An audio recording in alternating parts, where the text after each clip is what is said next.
Are you or a loved one disabled? Do you feel alone, lost, and confused as to how to win your Social Security case? If you're watching this video, it's probably because you have so many questions and you're desperately looking for the answers. Hi, my name is Avi Libovic, and I'm the owner at Benefits for All and the lead attorney at Avi Libovic and Associates. Over the course of my 20-year career, I've overseen the processing and screening of over 500,000 disability cases, working with the largest hospitals, neighborhood clinics, primary care physicians, and even individuals who had no access to care at all. My strategies for how to win the case have made me one of the top experts in Social Security law in the entire nation. My life and my career were going great. And then one day it all came crashing down. It started first with some abdominal pains. And before I knew it, I'd been admitted to the hospital several times and I required multiple surgeries. I found myself unable to work and disabled and in desperate need of my own benefits. I understand exactly how you feel. I was in your shoes. And I'm going to take you through the process and help you and give you everything that I know so that you can win your case. I'm recovered and I'm back at work. And I have a newfound passion for helping disabled people because I myself have been there too. Call our office today for a free screening and to see how we can help you with your Social Security case. At the same time, enjoy these videos and webinars that we've prepared to help you understand how to win your Social Security case.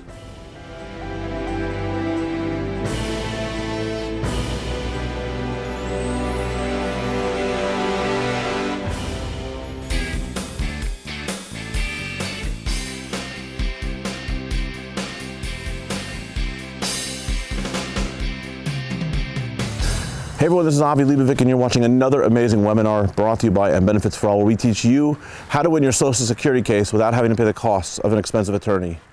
I'm standing in Noel, Missouri in front of the Dweller's Bluff Cavern. This is a cavern that goes back hundreds of thousands of years. It was unbelievable walking through there. I'm going to try to upload some pictures, but they requested that I not film inside because the light damages the walls. But basically, as many of you know, these types of caves, these types of caverns are created because water spends years and years rolling through inside these mountains and erodes the rock. And as it erode meaning it slowly breaks it down and breaks it down and breaks it down and breaks it down. And as it erodes the rock, naturally, walls begin to form. Different stalactites and different formations within the rock begin to form, minerals begin to form. It's something amazing that everyone should come check it out. It's the first time I had walked through a cavern or a cave, and I gotta tell you, now that I know that there's so many of them around, I'm very, very interested in going ahead and checking more of them out. So why do I come over here to this cave to talk about the idea of eroding rocks? And the reason is because we're going to focus a little bit on steps 4 and steps 5 of the 5-step sequential evaluation, which we've talked about before. We've talked about it many times, and there's a couple of different webinars on it, and I encourage you to download those. For all you to remember, you're going to go into the hearing before your administrative law judge, and you have to remember that it's not just about going in there and saying, I'm disabled. I'm going in and here are my medical records.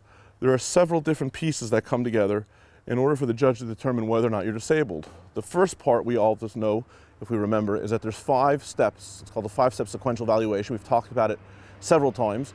Let's quickly go over those, and we're going to hit right away what we want to talk about, steps 4 and 5. Number 1, are you earning SGA? Everyone should know what that is already. If you don't, watch that webinar.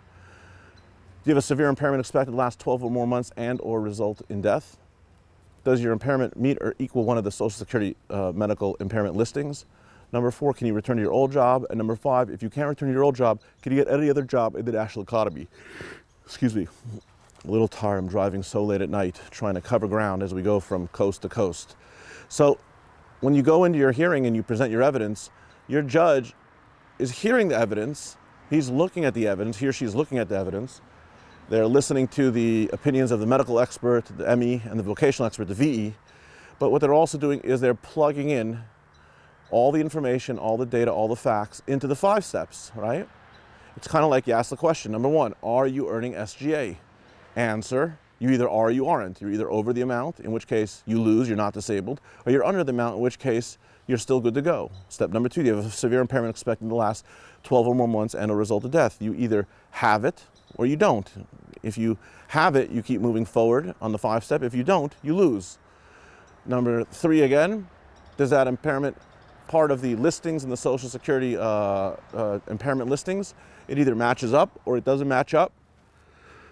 And excuse me, and what did I say before? I said that you have to go ahead in that webinar on step 3 and you have to match up the pieces within your medical records that correspond exactly to the description and the criteria within the listings.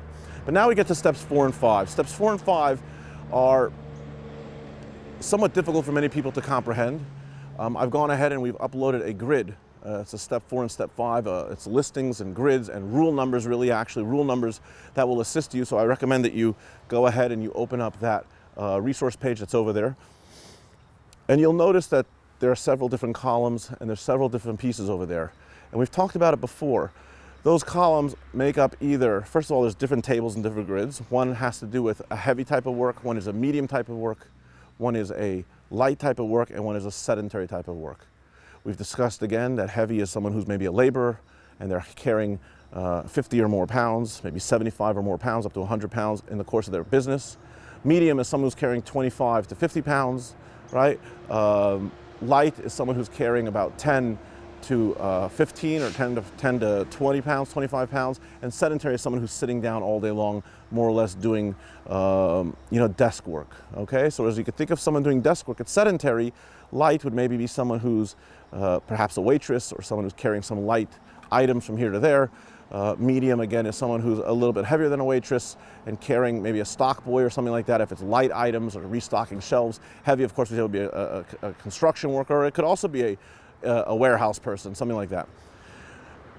Addition on those tables, you'll see that it isn't just one table for heavy, medium, light, and sedentary. You're going to actually notice that it breaks it down by education, right? My goodness, I know that should be edited out. And on one hand, maybe there's a value in leaving it in because you see how hard I'm pushing myself to try to do these videos. On the other hand, we'll let the editor decide if he or she wants to take it out or not.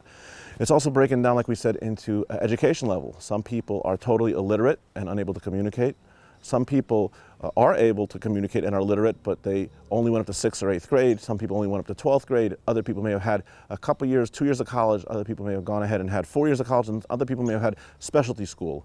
You'll also notice that besides for the categorization of the weights, meaning heavy, medium, light, and sedentary, and besides the categorizations of the education, right?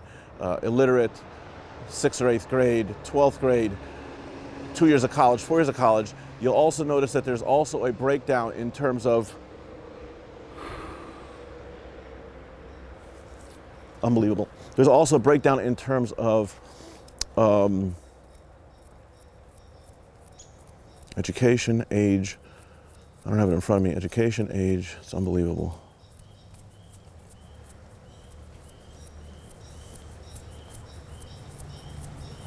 It's really unbelievable that I'm having a hiccup.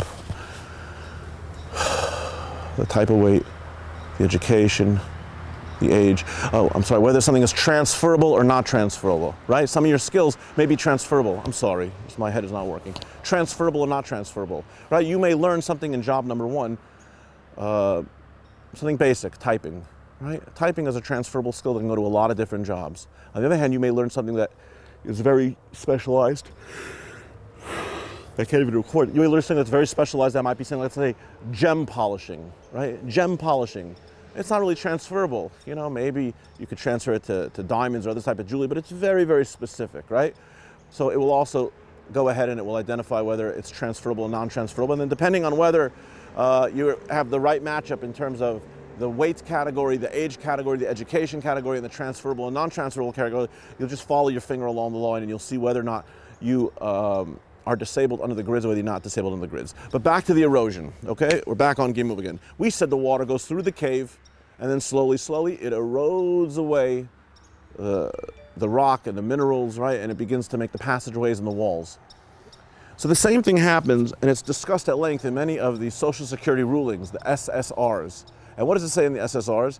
It talks about the erosion of residual functional capacity, right? Meaning that even after you have your impairment, right, because your impairment prevents you from doing something, it has eroded your skill set. It has eroded and taken away and removed and broken down your ability to do one type of work, so you're no longer able to do it, and it's eroded it, so now you can only do another type of work. Meaning, you used to be a contractor, you used to be someone who could carry 75, 100 pounds, but then you hurt your back.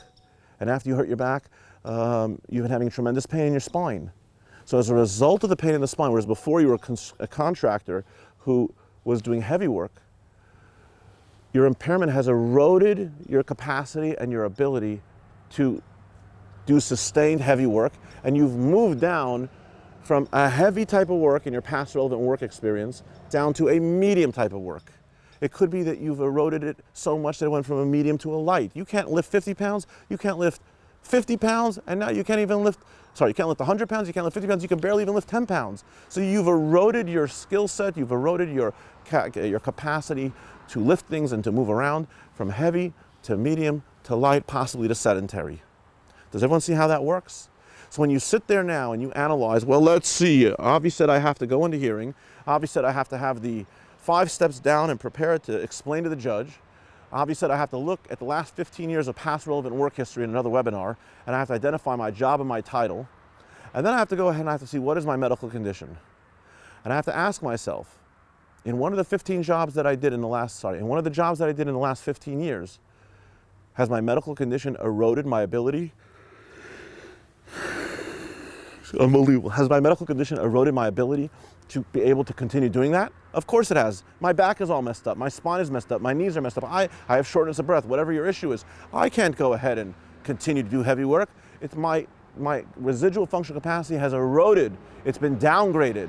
It's been lowered from heavy to medium. In some cases from medium to light. In some cases from light to sedentary. In some cases it may skip a couple tiers. It may go from heavy straight to light, or from heavy straight to sedentary. So who makes that determination as to what level it does? Well, usually the medical expert will make it.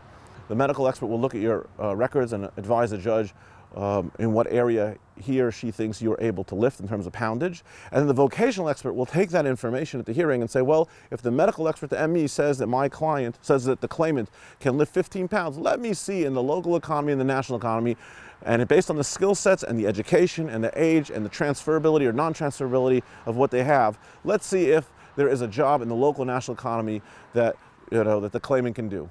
Because we said, right, step number 4, well, he got hurt, can't go back to his old job. So we said, past step 4, let's go to step 5. Can he get any other job in the national economy? Well, that depends on how much your capacity to do work comparable to what you used to be doing, how much it has eroded. Just like the water erodes the cave and brings it down and carves it out, so too your medical condition has eroded your capabilities to move forward and go back and do not just your old work, but step 5 to get any other job in the national economy. I hope that made sense. I know there's a couple yawns in between over there. I'll get another one in right now. Going coast to coast, California to New York.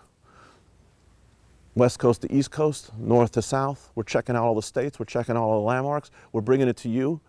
Like I said in one of the other webinars, how can a guy from California have any understanding of what it's like to live in Missouri? How can I have any understanding of what it's like to live in New Mexico, or live in Florida, or live in, wherever it is, in Alaska? I don't. And it would be unfair of me to take your case over the internet and just work on your case as if I was a mill, just, like a conveyor belt. Oh, another case, another case, another case. I have to come here if I have a conscience. I have to come here if I have good, strong work ethic, which I do. I have to come here if I'm going to look you in the eye and say to you, I can do this. I know your community. I know where you're from. I have a feeling, a good sense of what it's like on the ground, right? And we can do this together. But the only way that I could do that together was by taking this trip and running those late hours, which is resulting in me yawning.